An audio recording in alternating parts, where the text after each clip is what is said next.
11ª questão. Passados presentes. É um projeto que disponibiliza, a partir de um aplicativo para celular, 4 roteiros que conduzem visitantes para locais emblemáticos para o tráfico negreiro e a história da escravidão no Brasil, como o Quilombo do Bracuí, o Quilombo de São José, a cidade de Pinheiral e o centro do Rio de Janeiro. Para cada um dos roteiros, há uma exposição permanente sobre a história e cultura locais. Nos quilombos e na cidade de Pinheiral, em parceria com as historiadoras Hebe Matos, Marta Abreu e Keila Greenberg, os logradouros foram identificados pelos moradores descendentes diretos da última geração de africanos. São eles que contam a história local a partir do que ouviram de seus pais e avós. Então reparem, pessoal, que nós temos aqui um ensino de história que se utiliza, sobretudo, da própria memória, da memória de moradores descendentes diretos da última geração de africanos. Eles contam a história local, por meio da oralidade, a partir daquilo que eles ouviram de seus pais e avós. Então nós temos aqui uma importância muito grande dada à própria memória. É como se nós tivéssemos aqui esse passado presente na memória desses moradores. Então, passados presentes. Esses passados estando presente na memória desses moradores, desses descendentes. A história local é contada a partir das suas próprias memórias. Então, o que nós temos aqui, de fato, nesse projeto Passados Presentes, é um exemplo de produção histórica cujo objetivo é fortalecer memórias compartilhadas, que é o que nós encontramos na opção C de casa. 12ª questão. Texto 1. Áudios do Superior Tribunal Militar, divulgados pelo historiador Carlos Fico, mostram tortura na ditadura. Em um dos trechos dos áudios, o ministro Valdemar Torres da Costa debate o tema durante sessão. Quando as torturas são alegadas e às vezes impossíveis de ser provadas, mas atribuídas a autoridades policiais, eu confesso que começo a acreditar nessas torturas porque já há precedente. No dia 24 de junho de 1977, o general Rodrigo Otávio Jordão Ramos fala: fato mais grave suscita exame, quando alguns réus trazem aos autos acusações referentes à tortura e sevícias das mais requintadas. Texto 2. O ensino da ditadura civil-militar no tempo presente. O destaque conferido pelos professores às experiências da tortura nos permite uma aproximação com suas concepções de direitos humanos e democracia. Num país como o Brasil, no qual as agressões praticadas por agentes públicos são recorrentes e incidem principalmente sobre os setores mais pobres e as populações negras, não é de estranhar a opção feita pelos docentes por materiais que enfocam as práticas de tortura como mecanismo para relacionar passado e presente e desenvolver discussões voltadas para o fortalecimento dos direitos civis. Todavia, é necessário ressaltar que o contato de estudantes com relatos de tortura não garante automaticamente a condenação a essa prática, o que demanda uma análise particular sobre como tais documentos devem e podem ser trabalhados no ensino de história, considerando a sensibilidade de alunos e das pessoas cujas experiências de sofrimento são compartilhadas. A história da ditadura militar é objeto de intensas disputas no tempo presente. Com base no texto 2, o uso em sala de aula de documentos, como citado no texto 1, tem a seguinte finalidade. Opção A.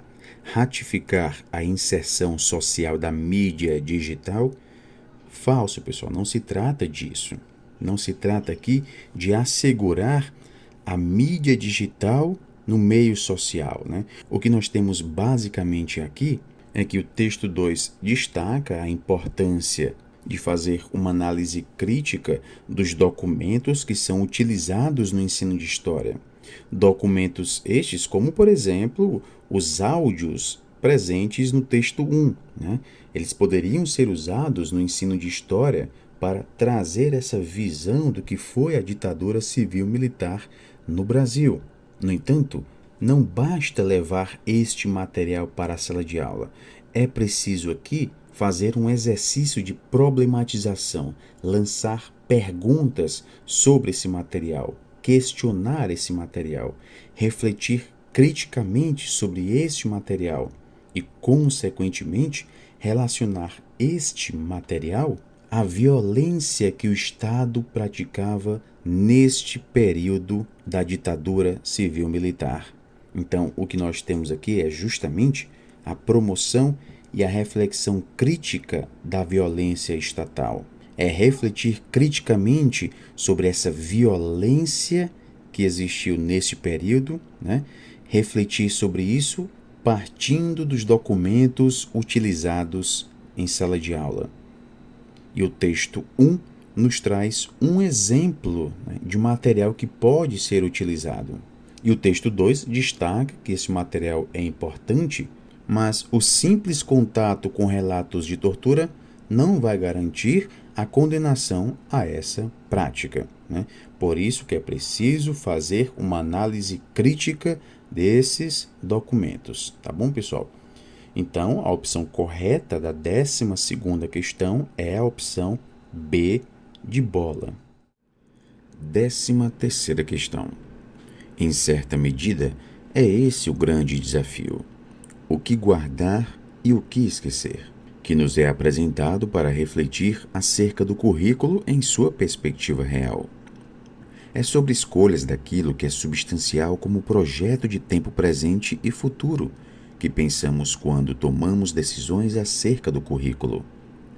Sobre esse desafio, Ivor Goodson nos incita a pensar a respeito da necessidade de mudarmos de um currículo prescritivo para um currículo com identidade narrativa, de uma aprendizagem cognitiva prescrita para uma aprendizagem narrativa de gerenciamento da vida.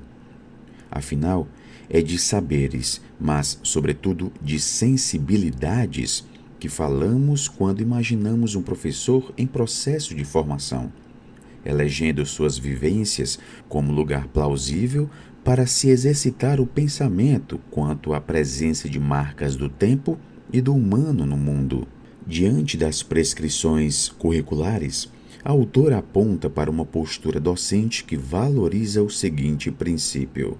Percebam, o que nós temos aqui no trecho, né, diz respeito basicamente às decisões que são tomadas sobre o currículo, né? E o próprio nome currículo, né, remonta a um percurso que vai ser feito, né, no caso aqui específico, nesta educação formal. Então, o que nós vamos ver neste percurso? Gira em torno das decisões que vão ser tomadas, né, sobre este percurso. E é claro que essa decisão sobre o currículo, né, diz respeito a como a gente vê esse percurso. No sentido de um currículo prescritivo, não? Ou seja, um currículo já pronto, já pré-estabelecido, ou de um currículo como identidade narrativa, ou seja, um currículo que vai se construindo, tomando por base a própria experiência do indivíduo.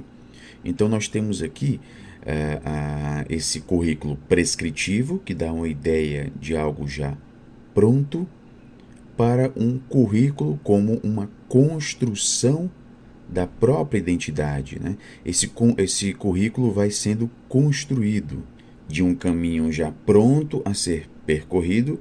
A gente passa a ter aqui, e essa é a perspectiva defendida, a gente passa a ter um caminho que vai se construindo, né? Um processo, tomando por base a própria experiência do indivíduo, de uma aprendizagem cognitiva prescrita para uma aprendizagem narrativa de gerenciamento da vida.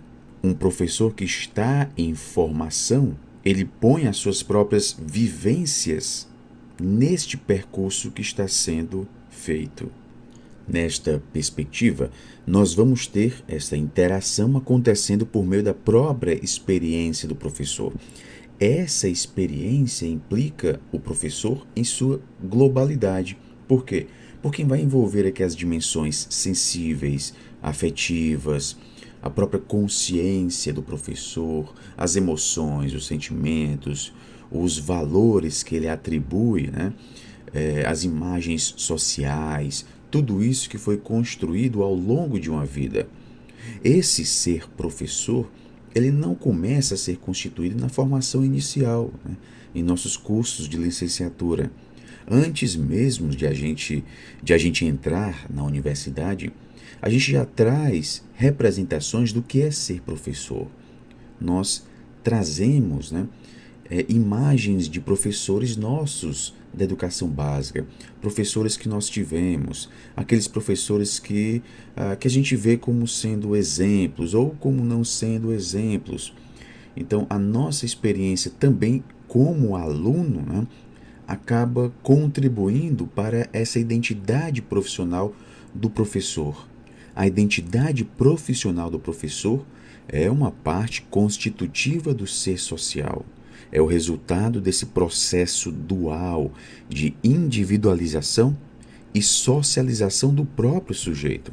E aqui a experiência ocupa uma dimensão muito importante para a identificação ou mesmo o pertencimento desse sujeito, né, à profissão docente, uma vez que a docência é construída ao longo de um percurso, né? Então, esse percurso, esse currículo aqui é visto nessa dimensão experiencial, né? E não numa perspectiva prescritiva, acabada, fixa. Tá bom, pessoal? Por isso que a opção correta da 13ª questão é a opção A. Diante das prescrições curriculares, a autora aponta para uma postura docente que valoriza o seguinte princípio, o princípio da dimensão experiencial. 14ª questão. A holandesa Indy Mellink, graduada em Psicologia Forense, de 23 anos, criou um baralho sem gênero. As imagens do rei, rainha e valete foram substituídas por ouro, prata e bronze. Incentivada pelo pai, Mellink decidiu que era hora de romper com a tradição secular de desigualdade sexual em baralhos de cartas, que colocam os homens acima das mulheres. Se temos essa hierarquia de que o rei vale mais do que a rainha, essa desigualdade sutil influencia as pessoas em sua vida diária, porque é apenas outra maneira de dizer: ei, você é menos importante. Mesmo desigualdades sutis como essa desempenham um grande papel, disse ela em entrevista à agência britânica Reuters. A iniciativa descrita aponta para o seguinte processo de construção e reconhecimento de identidades. Opção A. Superação das normas jurídicas. Falso, né, pessoal? Não há nem referência aqui feita a normas jurídicas. Opção B. Reiteração das distinções biológicas. Muito menos, né? Não há essa defesa, essa acentuação, né, das distinções biológicas, né? Não é o que nós temos aqui no texto. Opção C, desnaturalização das relações sociais. Correto, né? Exatamente essa opção, né? Desnaturalizar. É mostrar que essa desigualdade sexual existente entre homens e mulheres, né, não é algo natural, não é algo aqui como sendo o resultado divino, digamos assim, né? Então, essa desigualdade social é um processo histórico, é o resultado de um processo histórico, no qual, obviamente, há aqui a participação ativa do homem. Então, a ideia é justamente desnaturalizar as desigualdades, né? E aqui mais específico no texto, diz respeito à desigualdade sexual, né? Desnaturalizar isso e historicizar essa desigualdade? A desigualdade como sendo o resultado de um processo histórico e não de um processo natural, tá bom? Então, de fato, a opção correta da 14ª questão é a opção C. Na opção D, nós temos reafirmação das determinações culturais. Não, né?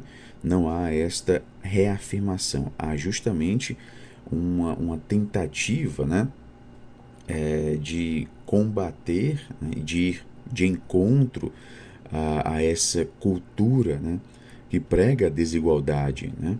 Então, desnaturalizar é mostrar que isso não é algo natural. É óbvio, né? Não é algo natural, mas sim é algo histórico. Tá bom, pessoal? Então, a opção correta da 14ª questão é a opção C de casa. 15ª questão. Gostaria de argumentar que a historiografia poderia ampliar suas funções tradicionais ligadas às expectativas de aprender com a história, a partir das representações privilegiadas dos historiadores, para se tornar também um espaço de acolhimento, amplificação e crítica das mais variadas apresentações históricas produzidas pelos atores sociais. Assim como hoje, o ensino de história não pode ser resumido à ideia de transposição de um conhecimento disciplinar para o espaço escolar. Também a relação com demandas de produção social de histórias não será atendida apenas pelas práticas de divulgação científica, embora elas sejam fundamentais. Deve-se partir do reconhecimento dos múltiplos sujeitos e suas produções locais, surgindo daí mais a imagem de uma circulação do que a de uma difusão para auditórios cada vez mais amplos. No fragmento, o autor propõe uma reflexão acerca da produção historiográfica, acadêmica e escolar. Essa reflexão se baseia na seguinte premissa. Então veja, pessoal, partindo do que nós temos aqui no primeiro parágrafo, né, há a proposta de superar uma visão, digamos, limitada sobre o ensino de história. A gente deve sair da ideia, né, de que aprender história é apenas trazer as representações dos historiadores, ou seja, apenas trazer um conhecimento disciplinado, né? Aprender história não deve se limitar a isso. A gente deve partir de outros saberes, né? Então vejam, quando ele diz: gostaria de argumentar que a historiografia poderia ampliar suas funções tradicionais. Então, tradicionalmente, nós temos esse aprender com a história a partir das representações dos historiadores. Então, tradicionalmente nós temos isso. Mas é importante aqui fazer o quê? Ampliar, né? Trazer esse espaço no qual ocorre esse aprendizado da história, tornar esse espaço como um espaço de acolhimento, amplificar, trazer as mais variadas apresentações históricas produzidas pelos atores sociais. Então, sair dessa posição tradicional de se limitar às representações dos historiadores e abrir esse leque, né? Trazer também as mais variadas apresentações produzidas pelos atores sociais. E no segundo parágrafo, ele ratifica, né? Ele enfatiza ainda mais essa ideia. O ensino de história não pode ser resumido à ideia de transposição de um conhecimento disciplinar para o espaço escolar. Essa mera transposição diz respeito justamente a essa função tradicional do ensino de história, que ele busca justamente superar, né? Então, superando essa função tradicional ligada às expectativas de aprender história a partir unicamente das representações dos historiadores, a gente tem a busca pelas mais variadas apresentações históricas produzidas pelos atores sociais.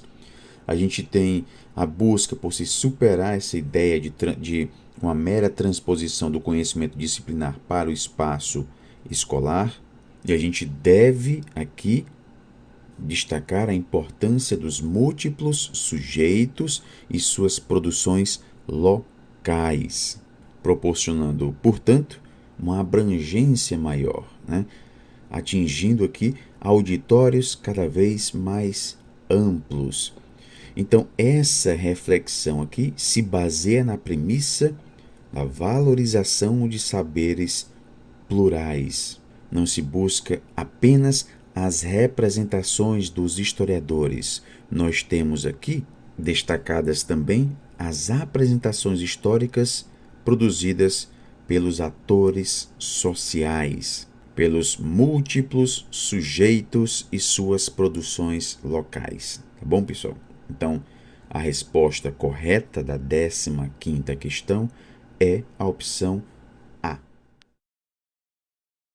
Os áudios até então sigilosos foram divulgados após determinação da ministra Carmen Lúcia do Supremo Tribunal Federal e referendada em plenário. Os arquivos são de sessões do Superior Tribunal Militar durante a ditadura e confirmam que muitos presos eram torturados para confessarem supostos crimes. Desde 2018, o historiador Carlos Fico, da Universidade Federal Fluminense, que solicitou acesso ao material, analisa as mais de 10 mil horas de arquivos que abrangem o período entre 1975 e 79.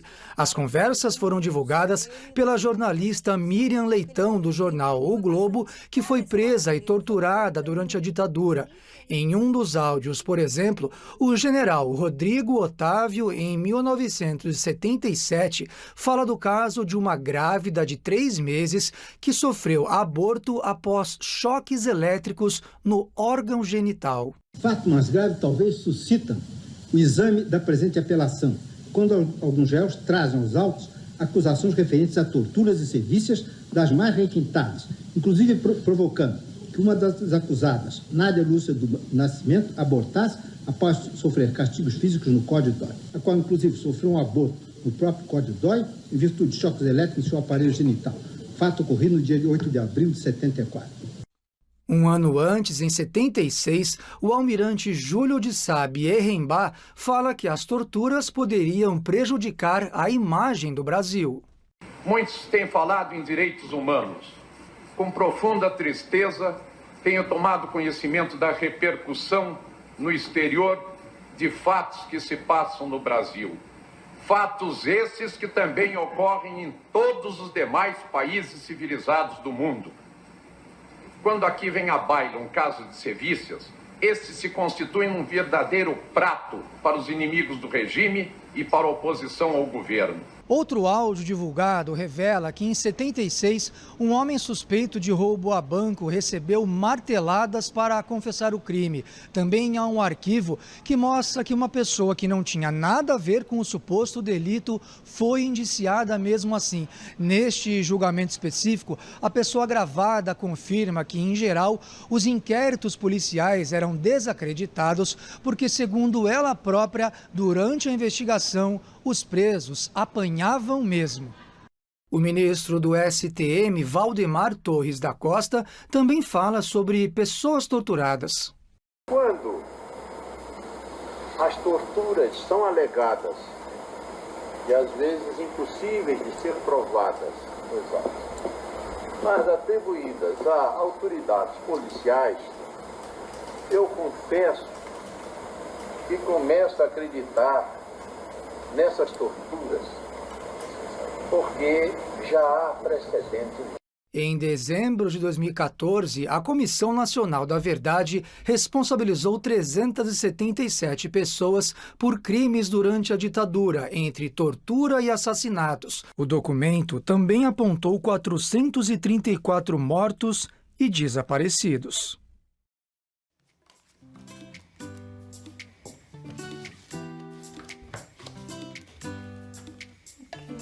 These are my new design gender-neutral faceless cards, and you see that the gold is replacing the king, silver is replacing the queen, and bronze is replacing the jack. I would hope to raise awareness about subtle inequalities as well, like inequalities in card games like this, and how that does still influence people in their daily lives as well.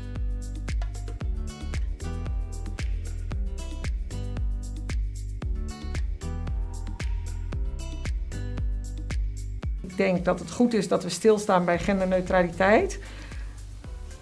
En als je kijkt naar de praktische uitvoering daarvan, en als je dan ziet dat je al die spellen zou moeten vervangen en al die literatuur die geschreven